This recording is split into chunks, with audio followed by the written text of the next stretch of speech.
amigos do MTB 90.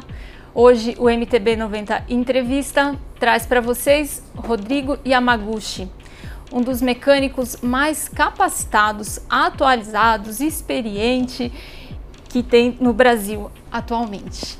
Há 24 anos ele trabalha como mecânico e vai hoje bater um papo com a gente, dar várias dicas. Bem-vindo, Rodrigo. Muito obrigado pelo convite. É um prazer ter você aqui. Muito feliz com isso.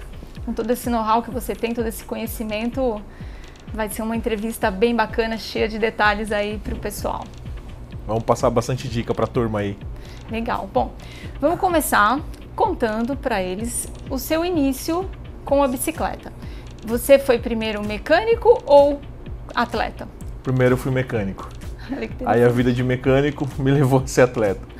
A curiosidade, alguns amigos que trabalhavam junto na oficina e despertou essa vontade de ser atleta, de competir, treinar e tudo mais. E quando e onde você começou como mecânico? Eu comecei numa loja em Osasco chamado Casa Osasco Bicicletas, que eram do meu avô e do meu tio. Isso lá em 93, 94. E a família inteira vem de um ramo de bicicleta, meu avô, meus tios, duas tias também trabalharam com loja de bicicleta, então isso está no sangue. Acho que não é à toa que eu entrei nesse mundo. Com certeza. E você também morou no Japão, foi isso? Isso, morei lá 2 anos. Fui como DKSEG para trabalhar numa fábrica de autopeças. Fiquei lá 2 anos e nesse tempo, quando dava um tempinho, eu treinava e competia também, né? A vida lá não é muito fácil, é mais corrido do que aqui normalmente.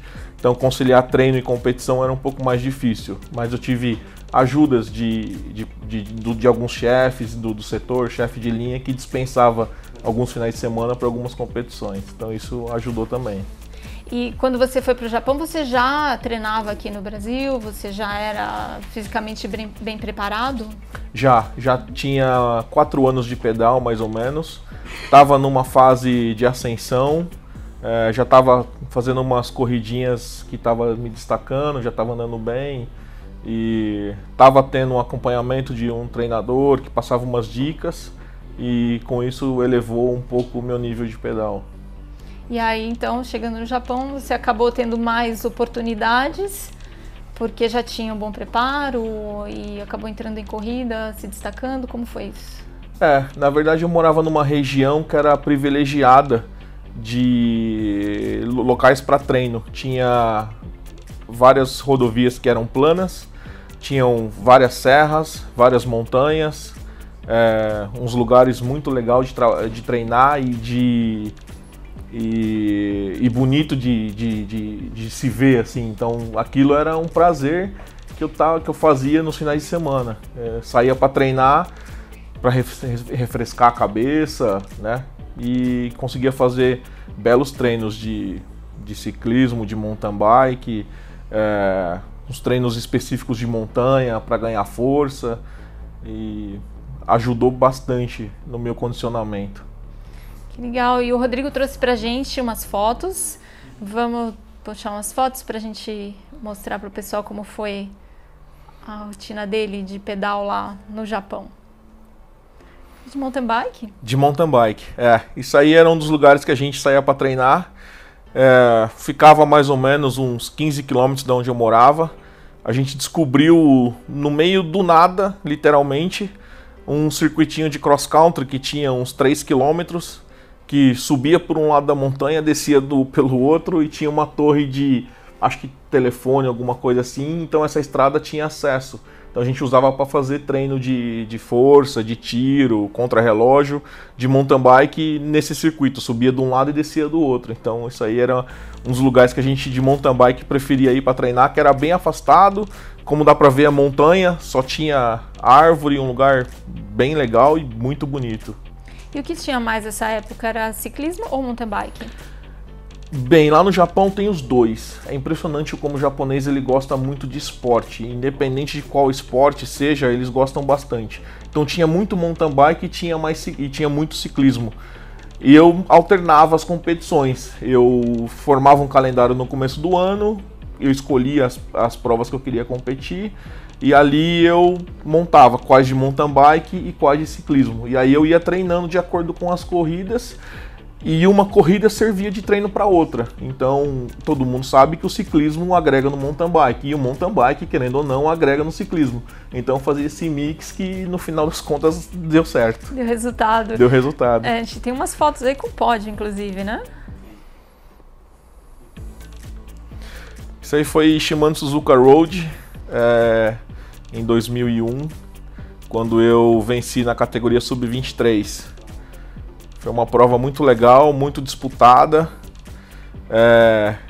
no qual eu surpreendi o segundo e o terceiro, porque o meu forte nunca era o sprint, e eu treinei exaustivamente para melhorar o meu sprint, porque eu sabia que a única forma de ganhar ou era uma fuga ou era um sprint, e as equipes adversas já me conheciam, e aí estavam me marcando bastante, e eu não conseguia fugar. Eu treinei e consegui ter mérito vencendo no sprint final. Olha aí, quem olha suas coxas acha que você é um velocista nato, né? Pois é. Essas coxas de velocista. Muito bem. Tem mais? Isso é uma estampa? Essa é uma foto que eu recebi de um fotógrafo profissional, que ele fazia algumas fotos durante as competições. E essa foi uma prova de 3 horas num circuito de teste da Yamaha, na cidade de Fukuroi. Eram 3 horas de prova. Nessa prova, infelizmente, eu não fui bem, por erro de estratégia. Eram 3 horas, ia tocar o sino e mais uma volta. Quando eu passei, eu não ouvi o sino, estranhamente, e na próxima volta foi a chegada. Eu terminei em 19º e não consegui nada. E tinha grande chance de ganhar, porque eu tava super inteiro, tava descansando na hora que chegou a última volta. Fiquei esperando a chegada. Fiquei até meio revoltado esse dia, mas faz parte, a gente vai aprendendo para não marcar bobeira nas próximas. Essa é uma outra prova de contrarrelógio que teve. Foi um pouco antes de eu voltar pro Brasil. Eu já estava praticamente sem treinar, estava até com a bike de treino, não estava com a bike de competição, que eu tinha 2 na época. Um clipe ali no guidão? Tinha um clipe no guidão, numa bike de estrada, improvisado. Estava com umas rodas lightweight, que na época era lançamento, e aí a lightweight no Japão cedeu essas rodas para algumas lojas testarem. E o dono da loja escolheu a mim para fazer esse teste. Falou: eu quero que você vá, treina e corre com essa roda. Eu falei: não, essa roda custa muito caro, eu tô indo embora pro Brasil, tô com passagem comprada. Se quebrar, eu não vou embora. Ele falou: não, tem seguro, pode treinar e competir que não tem problema. E realmente, foi surpresa total. E eu fiquei em segundo lugar nas duas provas de individual e por equipe, e nas duas perdi para um atleta da elite. Que fantástico você ter acesso a esses equipamentos logo no lançamento, né? Ah, sim. Isso, nossa. Rodas Spinard? Rodas Spinard. Isso aí foi a minha primeira corrida no Japão. Categoria Open. E ninguém me conhecia, eu não conhecia ninguém. Então, tava aquele meio perdido no meio do pelotão.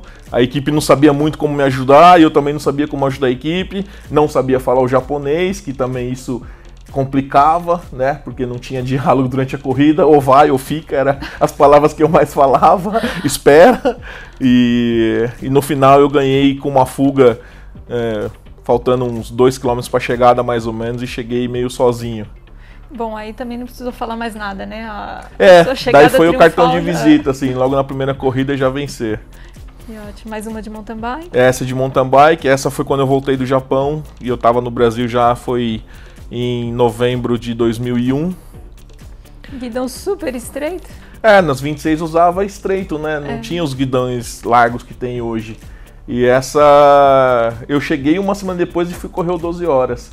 Nem sabia direito como era a corrida, tinha um farolzinho, aqueles cataizinhos simplesinho.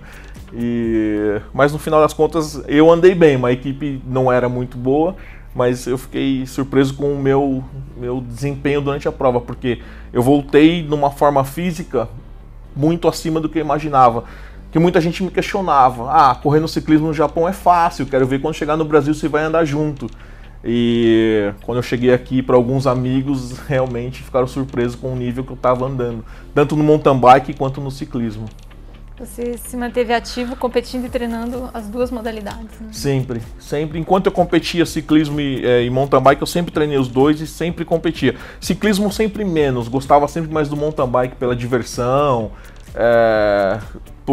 pelos tipos de treino que o mountain bike te dá nas estradas, nas trilhas. E o ciclismo acho que é uma paixão mesmo de família, que me puxava sempre e falava, não, vai lá, faz uma provinha. Corri 3/9 de julho, corri uma volta do Ipiranga que teve, que eu não me lembro o nome da corrida de ciclismo que tinha. Algumas provinhas de ciclismo eu corri. Corri o Extra Distance, o segundo ano que teve. Tivemos um bom resultado, ficamos em 5º lugar no geral. Acho que você correu essa prova, não correu? Corri também. Então, uma prova bem legal. Um desafio bem grande, porque largava 2 horas da tarde, terminava no outro dia 2 horas da tarde, ia revezando nas estradas. E essa sua experiência com competição, com a bike, que já veio no sangue, né? Mas você aprofundou isso e com certeza te ajudou muito a entender mais sobre equipamento e sentir a exigência das bicicletas, das peças. Com certeza, né? Porque a partir do momento que você pedala, você vivencia o ciclismo, você vivencia o mountain bike, você vivencia um contrarrelógio, você querendo ou não, tá estudando. Você estuda a bicicleta. Eu sempre fui muito chato, sempre revisava minhas bicicletas inteiras antes de ir para uma competição, para não ter problema. Então isso vai te dando cada vez mais curiosidades e te dando suporte para você, querendo ou não, aprender cada vez mais. E eu sempre fui muito curioso de querer saber como as coisas boas funcionavam. E acho que, como todo mundo, sempre gostei de coisa boa. E isso vai criando curiosidades e você vai investigando e vai tendo. E o Japão me ajudou nisso porque lá eu tinha condições de comprar tudo do bom e do melhor. Hoje no Brasil já é mais difícil. Então você vai estudando, vai correndo atrás de informação, vai pesquisando, revista, jornal. Na época não tinha internet, hoje é mais fácil, você entra no Google ali, te dá quase tudo pronto, mas na época era mais difícil. Então essa vida de competição, de treinamento, desgaste de equipamento, manutenção, de suspensão, amortecedor, isso tudo você vai aprendendo no dia a dia. E você voltou do Japão, assim, tinha visto muita coisa que as pessoas aqui ainda não tinham visto? Tinha visto bastante coisa, porque o acesso às coisas top no Japão eram muito mais fáceis que aqui no Brasil. Aqui no Brasil você tinha uma ou outra loja que tinha as coisas mais top naquela época. Então não era todo mundo que tinha esse acesso, né? Eu mesmo tinha um acesso ou outro, havia alguma coisa por estar em São Paulo. E São Paulo sempre foi uma referência para o Brasil no relação, assim, no mountain bike, né? Porque tinha a Pedal Power, ainda tem, quer dizer, a Pedal Power. Então tinha essas lojas diferenciadas em São Paulo. E quando eu cheguei no Japão, as lojas que eu frequentava na minha cidade ou em Nagoya, eu morei em Toyota, sempre trabalhavam com os equipamentos mais top que tinha. E isso, nossa, facilitava bastante e deixava a gente doido para ter os negócios, né? Imagino. A gente tem uma foto do Rodrigo numa loja lá no Japão, não tem? Essa é a loja que a gente frequentava. É o nosso ponto de encontro dos finais de semana. Reunia os amigos, marcava os treinos, fazia as inscrições para corrida. Quando ganhava corrida, ia receber a premiação do dono da loja, que sempre dava um agrado, um par de pneus top, alguma coisa assim. Ele sempre ajudou a pagar as inscrições, ajudou a pagar as viagens. Não era bem um patrocínio, mas era uma boa ajuda de custo que facilitava a vida. Porque praticamente morava na loja, né? Praticamente morava na loja, todo final de semana estava lá. Que bacana. E Rodrigo, você fez curso de formação de mecânico? Não, eu não fiz curso de formação de mecânico. Tudo que eu aprendi foi ali no dia a dia, porque quando eu comecei, assim como outros mecânicos mais antigos começaram, não existia curso de mecânico. Não havia nada. Os cursos de mecânico começaram a aparecer a partir de 2006, 2007, com a entrada da Shimano Latin America, que começou a fornecer alguns cursos de montagem, alguns cursos de ajuste, né? Mas tudo voltado para Shimano. A Shimano é uma parte da bicicleta, mas você não tinha curso de montagem de roda, você não tinha curso de suspensão, então várias coisas você não tinha e você tinha que buscar, né? Eu sempre tive a sorte de trabalhar em bons lugares que me deram a oportunidade e pessoas que me deram a chance de desmontar, mexer, entender como é que funciona, porque o principal é você entender como é que funciona. E se você não entender como funciona uma suspensão, um amortecedor, dificilmente você vai conseguir resolver um problema. Fazer uma manutenção básica, que é desmontar, limpar, trocar óleo e montar, não é difícil. O difícil é você consertar o problema. Então, algumas pessoas foram importantes na minha trajetória, né? Uma delas é a Daniele Pert, todo mundo conhece.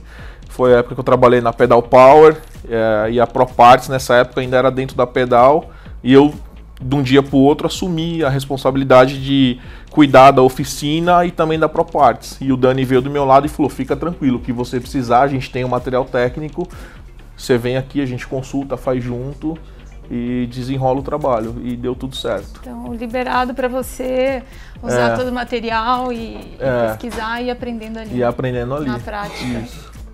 Na prática, de certa forma, estudando muito mais do que se você estivesse fazendo um curso.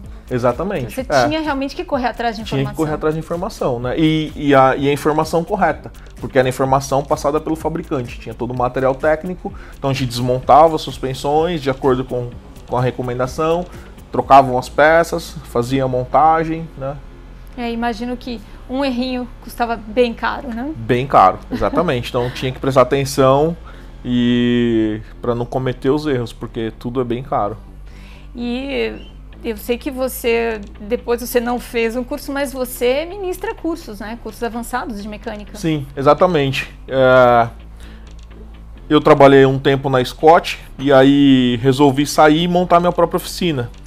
E vendo que tinha essa lacuna no mercado de bicicletas, que tinham mecânicos, tinham lojas e tinham lojas querendo capacitar os seus mecânicos, porque cada vez mais o mercado ia crescendo, exigindo mão de obra qualificada, e não tinha mão de obra qualificada. E eu, durante um certo tempo, dei alguns treinamentos básicos para alguns lojistas da Scott, e vi que eu tinha uma facilidade de ministrar curso, de ensinar, tinha uma didática boa, de fácil das pessoas entenderem. Isso é importante no curso de mecânica, porque se você não tem uma didática boa pro mecânico que está ali do teu lado aprender, ele não consegue absorver muita coisa. Então eu decidi montar esse curso de mecânica avançado e comecei a ministrar para algumas lojas. Muito bacana, porque realmente faz uma grande diferença, né? Você ir capacitando outras pessoas, né? Porque faz sim, porque hoje em dia o ciclismo no Brasil, o mountain bike, ele é muito grande, né?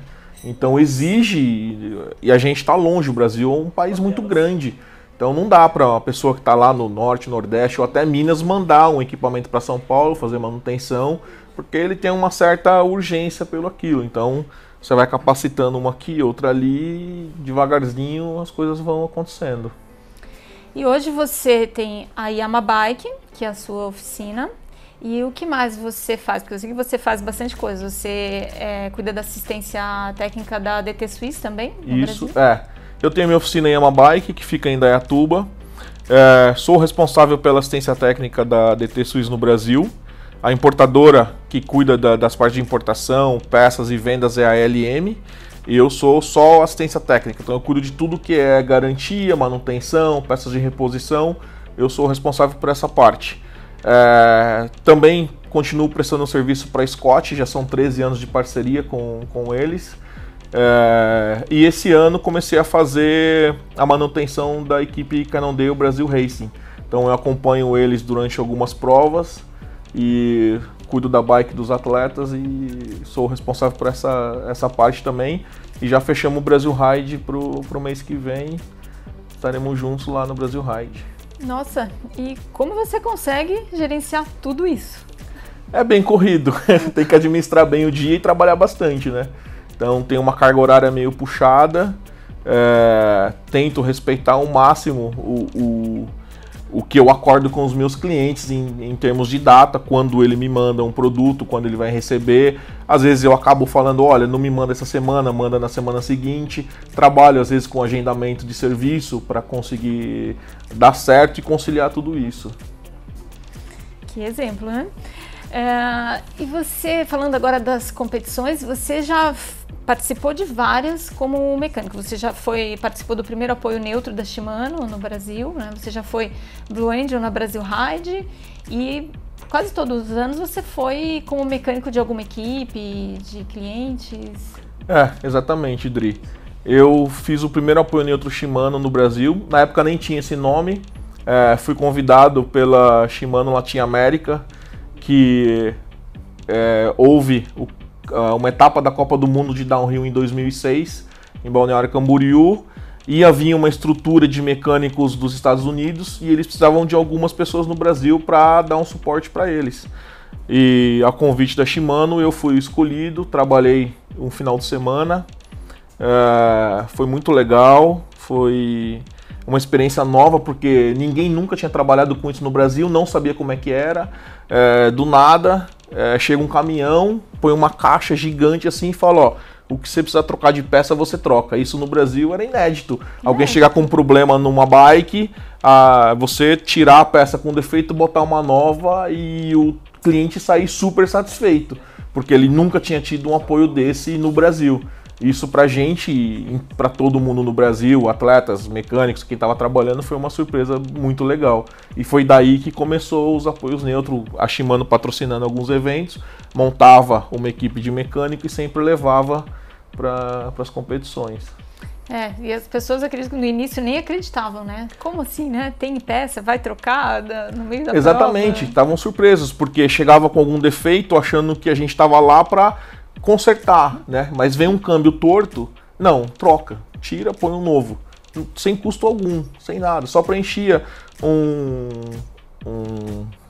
preenchia um formulário que a Shimano pedia com o nome da equipe, número e a modalidade que estava competindo e tinha a peça substituída naquele momento. Muito legal. E falando então dessa sua vasta experiência com o Brasil Ride, com eventos e vendo todos os perrengues que os atletas passam, principalmente agora para quem vai para Brasil Ride, conta pra gente assim, uma dica do que levar, né, sobre o que levar e o que as pessoas precisam estar atentas antes da prova, né, de manutenção da bicicleta para ir para Brasil Ride.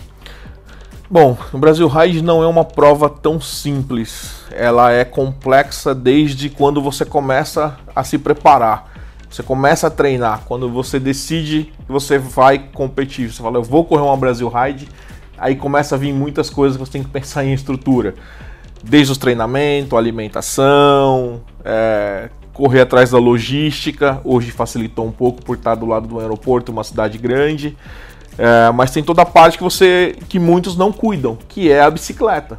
Você tem que estar com a bicicleta em dia, manutenção em dia, de preferência com componentes novos, que a Brasil Ride são 7 dias de competição, são 600 km, 7 etapas e algumas coisas só acontecem na Brasil Ride. Sim.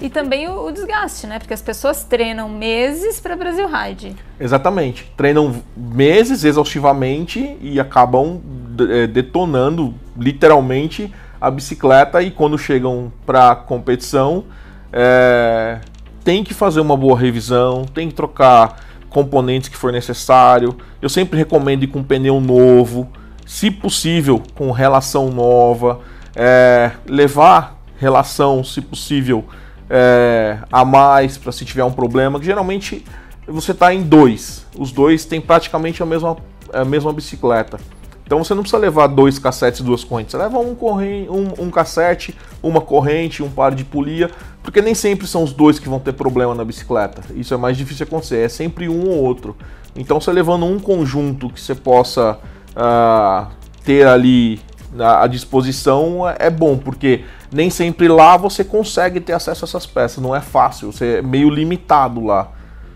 São muitos atletas, né? E são muitos atletas também. E qual o maior problema que você vê, assim, de modo geral, nas provas que acontecem com os atletas? O que mais recorrente? Os problemas mais recorrentes hoje são o problema de regulagem de câmbio. Sempre tem um câmbio desregulado, sempre tem uma gancheira torta. Às vezes o atleta se descuida de algum trecho, cai, encosta a bike no chão, o câmbio desregula. Aí ele vai tentando regular, ou às vezes piora, ou às vezes acaba sem querer, ele vai fazer a mudança, o câmbio entra na roda, acaba quebrando o câmbio, quebrando gancheira. Mas no geral é regulagem de câmbio e freio. Freio também a gente ainda tem um grande problema que termina uma etapa o freio raspando um lado, raspando o outro, e você tem que limpar, lubrificar. Esses são os problemas mais comuns numa prova, por exemplo, como o Brasil Ride. Falando em freio, a gente tem dois tipos de pastilhas de freio, né? Isso. Para o freio a disco. Qual você recomenda para Brasil Ride? Porque a gente tem a orgânica e a metálica. A gente tem a orgânica, a metálica e tem a semi-metálica também. Tem uma mistura dos dois. Eu recomendo ele ter na bicicleta a orgânica, que é uma pastilha que freia mais, o freio fica mais macio. É uma pastilha que, se não tiver chuva, vai durar tranquilamente os 7 dias, ele vai fazer e não vai ficar sem freio. Só que ele tem que ter a metálica como reserva, porque se por um acaso tiver uma previsão de chuva para o dia seguinte, ele já se precaver e colocar a pastilha metálica, porque daí ele não vai ficar sem freio na etapa seguinte. Que uma pastilha orgânica, se você usar num dia de chuva, vai durar 30, 40 quilômetros. A gente tem um exemplo do Brasil Ride 2010, que foi embaixo de chuva quase todos os dias, a primeira etapa com 140 quilômetros, os atletas chegaram literalmente sem freio.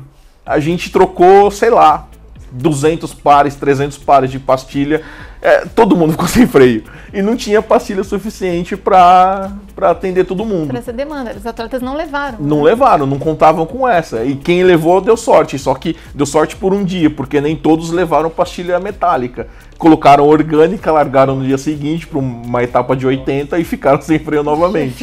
Então foi perrengue para todo mundo ali. Então pastilha de freio é algo aí para colocar no checklist, levar reserva na mala, né? Quem está indo para a prova de estágio, seja Brasil Ride ou qualquer outra. Com certeza. Isso aí não pode faltar, pastilha de freio. E pneu. Esses dois são indispensáveis. Que legal.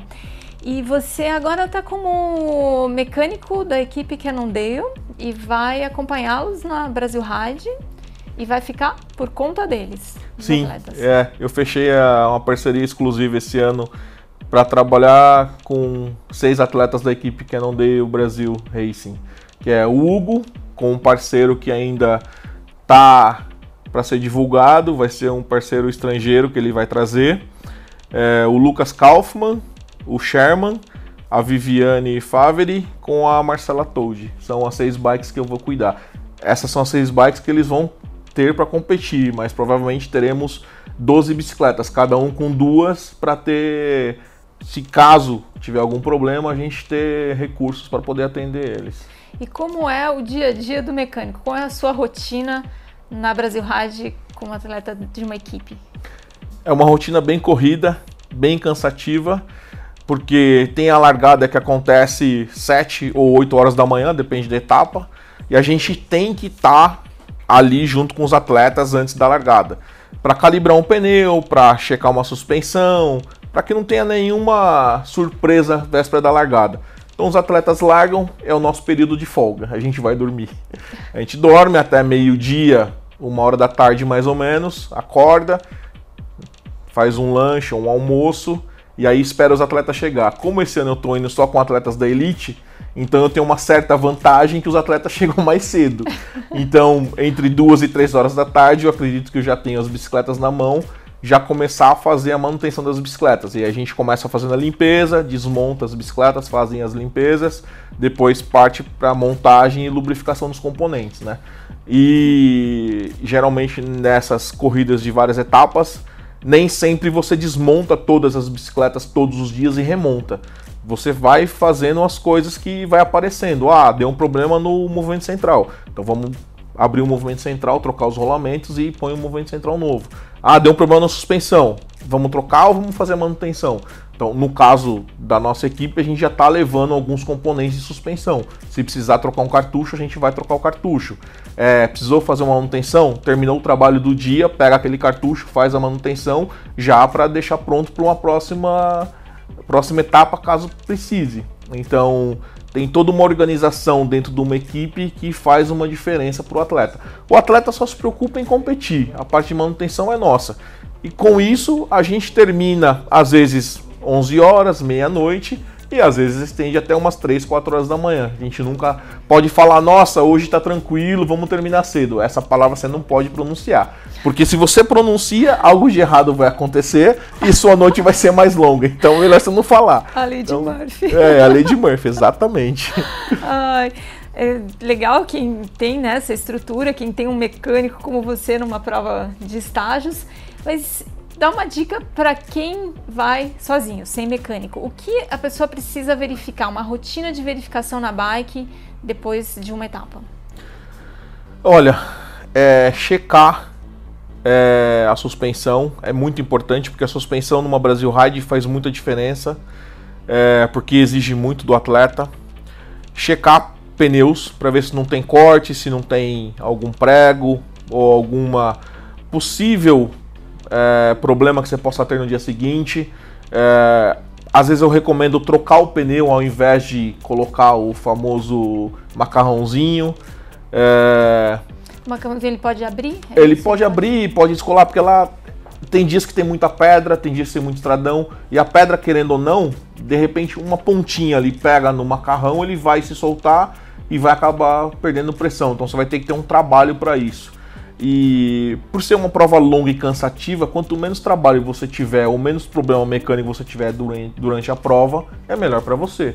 Então, você puder se adiantar e fazer, porque nem todos têm pneu reserva a rodo, né? Mas um ou outro sempre acontece, então é melhor trocar. Lubrificação de cabos e conduítes é importante por causa das mudanças de marcha, são muitas mudanças, isso cansa a mão. Eu já vi atleta chegar com o dedo praticamente imóvel de tanto troca que faz. Você competiu, você sabe bem como é que é isso. Sei, eu já senti isso. Dói muito a mão, não é só a mudança de marcha, a trepidação em cima da bicicleta é muito. Então tudo que você puder fazer para melhorar a performance da bicicleta para poder te ajudar, você tem que fazer. Então regulagem de câmbio, lubrificação, calibragem de pneu, calibragem de suspensão, tudo isso é um checkzinho assim. Uma coisa bem importante, checar todos os torques das bicicletas, porque acontece de soltar parafuso, você tem que reapertar guidão, mesa, rodas, câmbio, pé de vela, isso é importante. Depois a bike sai desmontando ao longo dos dias e não consegue entender Não consegue entender o que Mas aconteceu, exatamente. a trepidação realmente vai soltando, vai afrouxando. Vai afrouxando alguns parafusos, porque por mais que alguns parafusos você tenha a trava química, que é para o parafuso não soltar, em algum momento, alguma torção, algum esforço maior, para não quebrar, ele acaba afrouxando. E aí, com isso, se você não reaperta, ele vai acabar se soltando e você vai perder, né? O importante é fazer uma boa revisão antes de ir para Brasil Ride. É o que eu falo, desmonta a bike inteira, remonta tudo lubrificando, sem economizar, porque às vezes você economiza R$500 numa manutenção numa bicicleta, esses R$500 vai te fazer falta lá em 7 dias de uma competição. Só que aí você para e pensa, pô, mas eu vou investir 500 numa revisão, mas quanto você está investindo para estar no Brasil Ride? Então, às vezes, R$500 não é nada perto do que você está investindo de deixar de terminar uma prova como a Brasil Ride, né? Por etapas. Às vezes eu falo para meus clientes, não economiza, porque isso lá na frente pode te gerar um conforto maior. Você vai terminar uma prova sem nenhum problema mecânico. Eu, graças a Deus, nunca tive nenhum problema mecânico com os atletas que eu cuidei até hoje. Todos terminaram com as bicicletas sem problema. Sem dúvida. E aquele dia que o atleta chega, já passou muito tempo pedalando, no final do dia, chega com a bike meio suja, com uma preguiça danada e resolve encostar ela e deixa daquele jeito mesmo para o dia seguinte. No mínimo, limpar a relação e passar o óleo. E geralmente antes da largada, antes do dia da largada, sempre no dia anterior. para que o óleo seque na relação, para que, querendo ou não, você faça o mínimo possível. Limpa a relação e passa o óleo. Só com isso você já vai ter uma ideia se você precisa de uma ajuda mecânica ou não. Eu não recomendo, eu recomendo que o atleta perca pelo menos meia hora com a bicicleta, fazer o mínimo possível.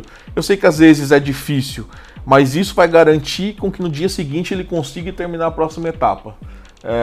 Eu já tive casos de atleta que chegava quase todos os dias perto do corte e deixava a bicicleta e fala, ó, amanhã cedo, antes da largada eu passo aqui e pego.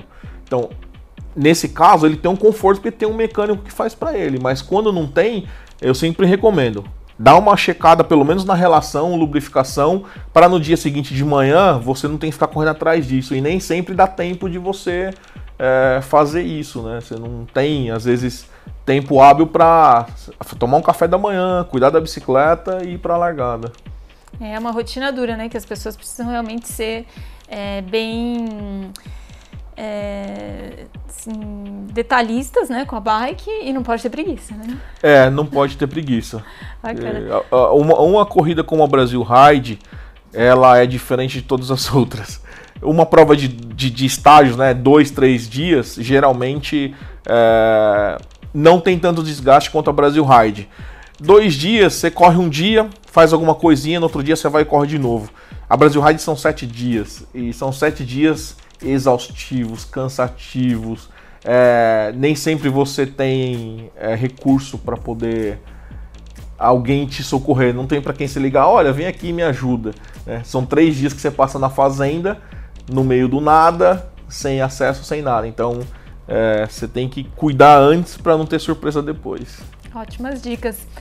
E falando em lubrificação, essa lubrificação diária da bicicleta, corrente, cabo, óleo ou lubrificante à base de cera?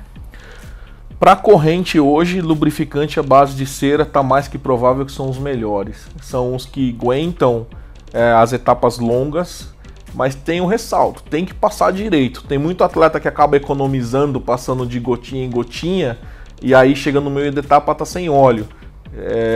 Como a gente já falou aqui de recomendação de fabricante, os óleos, os lubrificantes à base de cera também tem uma recomendação. Então você tem que exagerar um pouquinho mais do que o normal. Por quê? Porque ele vai secar, criar uma película na corrente e vai garantir que você faça uma etapa longa, 100, 140, 150 km, sem precisar fazer uma relubrificação.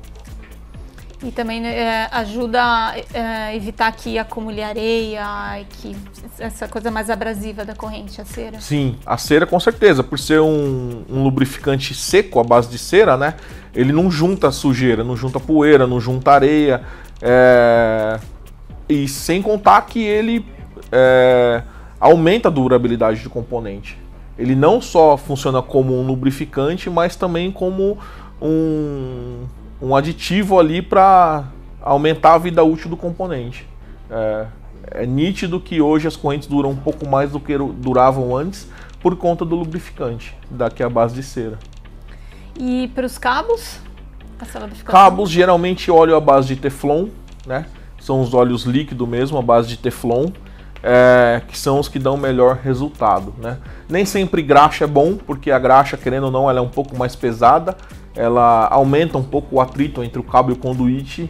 Então, se você tiver a graxa certa, pode ser, mas se não, o óleozinho ali por cima da graxa vai acabar diluindo a graxa e deixar o cabo mais liso, a mudança mais suave. Dicas bem legais. O que um mecânico mais odeia ouvir? Olha, eu levei ali e ele não consertou. Será que você conserta para mim? Isso é terrível. Uma bicicleta que chega de outra oficina, de outro lugar, ou até mesmo o próprio consumidor tentou fazer o conserto e tal, porque quando chega o negócio quebrado, você já vai investigar do início da forma com que quebrou. Então você consegue entender o que aconteceu. Agora, quando alguém já mexeu, fica mais difícil, porque você perde um pouco ali o histórico do que aconteceu. Então você tem que meio que, por exemplo, desmontar tudo para remontar novamente. Se você pega o negócio quebrado, você já olha, quebrou, você já entende o que aconteceu, por que aconteceu. E às vezes você consegue dar um feedback melhor para o consumidor, fazer ele entender o porquê quebrou. Agora, quando você pega já quebrado, já mexido, fica mais difícil você identificar. Então, acho que todos os mecânicos, eles não gostam quando tem que refazer o serviço de outro mecânico ou consertar o serviço de outro mecânico, que às vezes acontece, isso é normal. Outra pergunta rápida, mecânico bom faz gambiarra? Faz. Todo mecânico bom tem que fazer gambiarra. Um exemplo é o Brasil Ride, você está lá no meio do nada, sem muitos recursos, e você acaba usando da gambiarra para poder fazer algum socorro, ou que seja emergencial, ou que seja para o cara terminar as etapas. Já aconteceu de ter que fazer assim, a gente até brinca, a gente não faz gambiarra, a gente faz RTI. RTI? Que é recurso técnico improvisado. Ótima essa. Bem técnico, e aí você pode usar que não tem problema. Pode usar que não tem problema, Qual foi um desses pepinos gigantescos que você resolveu do nada, que nem você acredita que resolveu? Já foram alguns. Já montei alavanca SRAM com câmbio Shimano, já montei freio Shimano com manete Magura, já precisei colocar um raio numa roda Mavic que ninguém tinha, tive que emendar 2 raios, fazer um nó num raio com o outro para poder alinhar a roda e o cara terminar os dias de corrida. Então tem algumas historinhas de corrida assim que a gente lembra depois e dá risada, porque se o fabricante vê, vai falar: o que você está fazendo? Isso não é recomendado. A gente sabe que não é recomendado, a gente explica pro atleta, fala: olha, o único recurso que nós temos é esse, você quer que faça ou não? O cara tá num lugar que ele não tem acesso, não tem o que fazer, é aquilo e pronto. Então, aceita, faz, sabendo, consciente do que tá sendo. Claro que você não vai fazer coisa que vai prejudicar ou que vai acabar danificando mais a bicicleta ou um componente. Você faz algo que seja compatível, que funcione, né? Mas o atleta acaba terminando as etapas e ficando feliz, porque todo desejo de um atleta é terminar. Nem sempre é vencer, é terminar. Vencer é uma consequência, então eles querem terminar, principalmente no Brasil Ride, por exemplo, que todo mundo vai lá, o sonho de todo mundo é terminar o Brasil Ride. A posição que termina, isso aí é só um detalhezinho final. O negócio é resolver na hora e depois o concerto final, né? Então, exatamente. Essas gambiarras não tentem fazer em casa, isso é só para emergência. Só para emergência. Até eu ouvi desse ano que você foi para Transandes, né? Eu ouvi uma história dessas, que você fez algo que ninguém imaginava e você resolveu o problema do atleta que tinha quebrado o câmbio, tudo na bicicleta. Exatamente. Era um atleta do Rio Grande do Sul que eu não conhecia e alguém passou o meu contato para ele e ele me procurou, ele falou: meu, quebrou, eu não lembro se era alavanca ou se era o câmbio traseiro, enfim. Ele falou: ó, quebrou, o que eu tenho é isso. Aí eu olhei uma coisa, olhei outra, falei: nossa, como é que a gente vai resolver isso? Falei: bom, deixa aqui, alguma coisa eu vou resolver para você terminar. Talvez não fique compatível todas as marchas, mas você vai ter algumas para você terminar. Ele falou: meu, eu conseguindo pedalar de alguma forma, eu só quero terminar. Faltavam 2 etapas para ele fazer. E justamente a etapa mais longa, que saía de Huilo e ia para Pucón, que era uma etapa de 140 km. E aí eu comecei a fazer as montagens de alavanca com câmbio com alavanca trocando, e de repente funcionou 100%. Eu não tinha feito esse teste antes, foi um teste que eu fiz ali na hora, e acabei descobrindo a compatibilidade entre uma alavanca e um câmbio de marcas diferentes, que até o atleta ficou surpreso, terminou os outros 2 dias que faltavam dessa forma. Muito legal isso. Isso é gratificante, você poder contribuir para que um atleta termine uma corrida dessas, né? O mecânico realmente é uma parte fundamental da vida do atleta. O atleta, ele tem o treinamento, ele tem o equipamento, mas ele precisa do mecânico também, né? Precisa. O mecânico sempre vai ajudar ele em alguma coisa. E o mecânico ainda é muito desvalorizado no Brasil? É bastante desvalorizado, sim. Eu estou numa região meio privilegiada, que é São Paulo, né? Estou em Indaiatuba, perto de São Paulo. Meus clientes já estão acostumados, mas eu ouço falar de alguns lugares do Brasil que realmente o mecânico, a gente fala que sofre muito preconceito. né? Ah, troca peça sem necessidade, faz alguma regulagem que não precisava ser feito para poder cobrar. Então a gente sofre um preconceito muito grande ainda. Mas isso que você falou, que é a desvalorização, isso acontece mesmo. Então é uma coisa que o consumidor em geral ainda não se adequou com os componentes que tem. Que hoje nós temos bicicletas que começam na faixa de 3, 4 mil, mas que terminam em 70, 80 mil reais. E, consequentemente, a manutenção dessas bicicletas acaba sendo mais caro. Sem dúvida. Aí é o barato que sai caro, né? Aí é o barato que sai caro. E a gente tem mais algumas fotos aí, vamos dar uma olhada?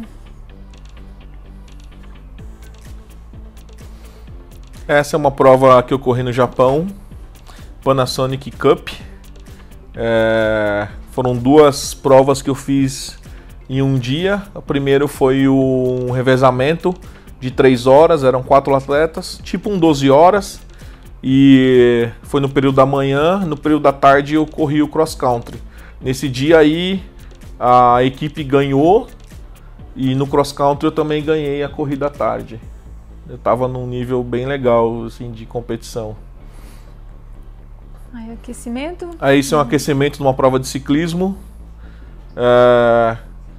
Foi uma foto que a gente viu lá atrás da corrida de 3 horas no autódromo de teste da Yamaha. E você teve várias bikes, né? A gente tá vendo aqui pelas fotos que você... Eu tinha 2 bikes de ciclismo e tinha 2 mountain bikes também. Essa aí foi a Specialized, foi a primeira bicicleta que eu montei quando eu cheguei lá. Meio que um sonho de consumo, assim, você chegar numa loja e escolher peça por peça, assim, a dedo. Ó, eu quero esse quadro que é o mais top, eu quero esse canote, esse guidão, essa mesa, essa suspensão. O último a chegar foi a suspensão. Era uma Cid azul, não combinava muito com a bicicleta, que era toda preta e vermelha e branca.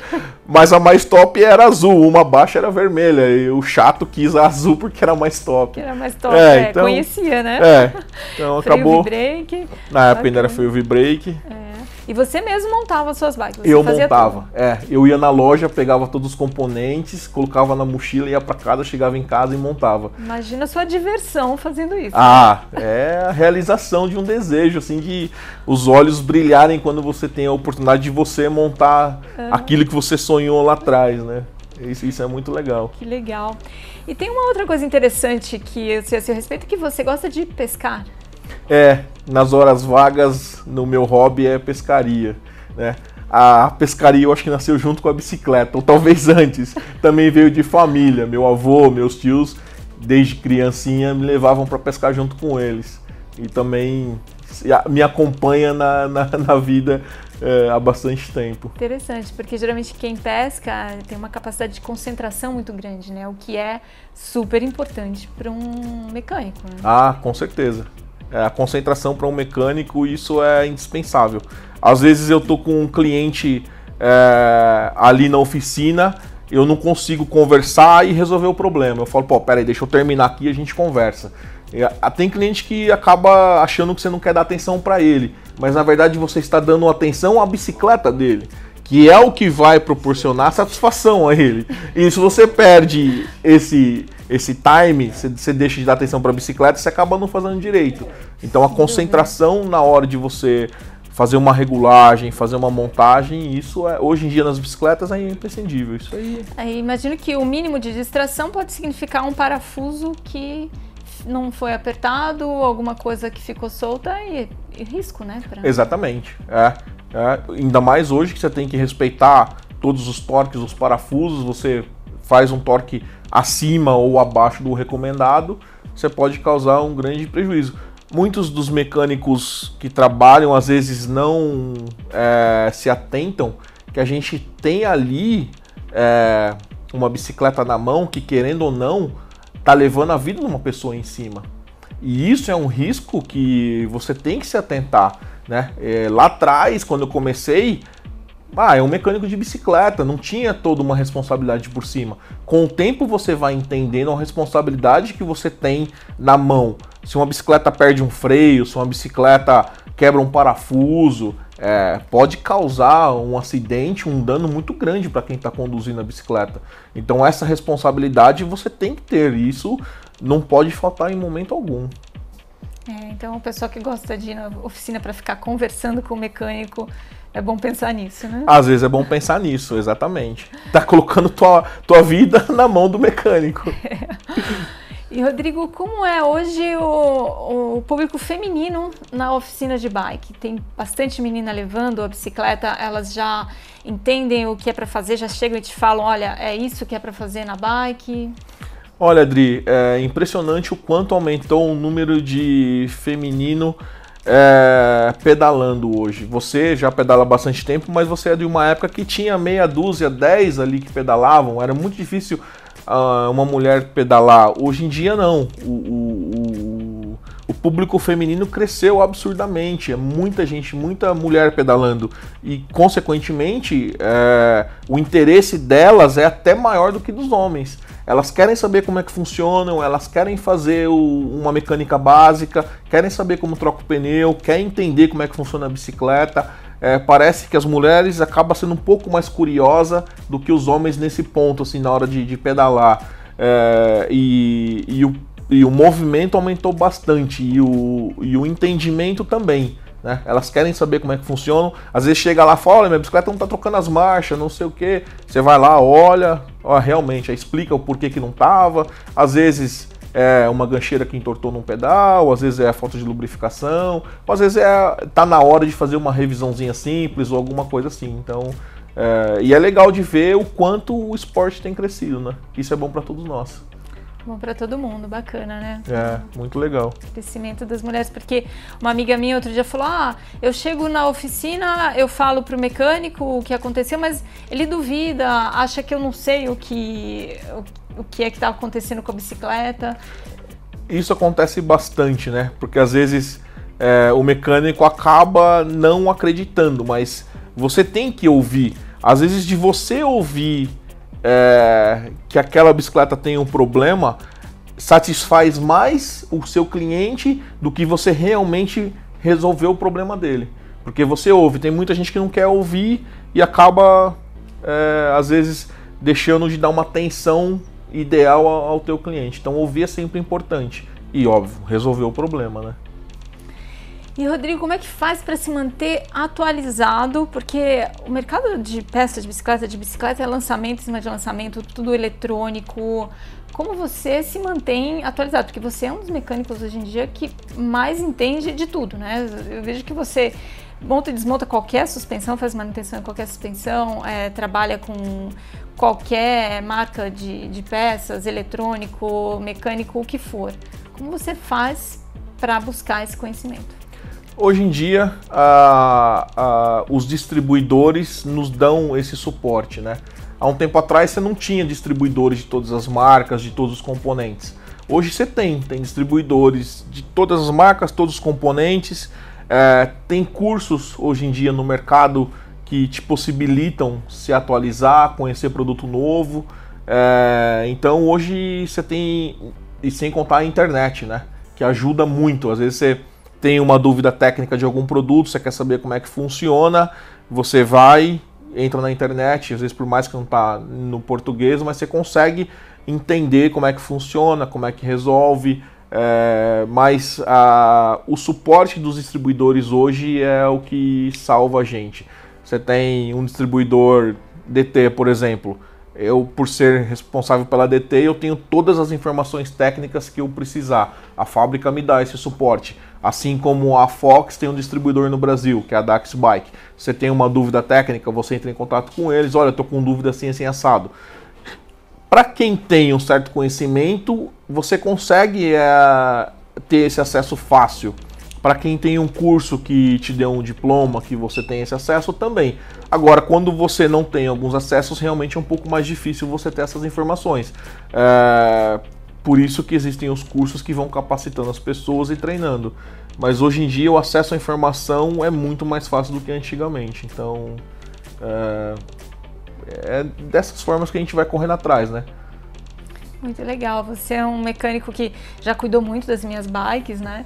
E eu sei que você tem um outro lado também, que é esse lado mais humano de você saber a preferência dos seus clientes, né? Porque eu era meio chatinha com a altura dos freios e eu não precisava mais nem falar. Desde o tempo do V-Brake, que eu levava a bike para você, até o freio hidráulico hoje, você já sabia exatamente o ponto que eu queria a bike, eu não precisava mais falar nada para você, né? Ainda tem muito cliente assim, chatinho como eu?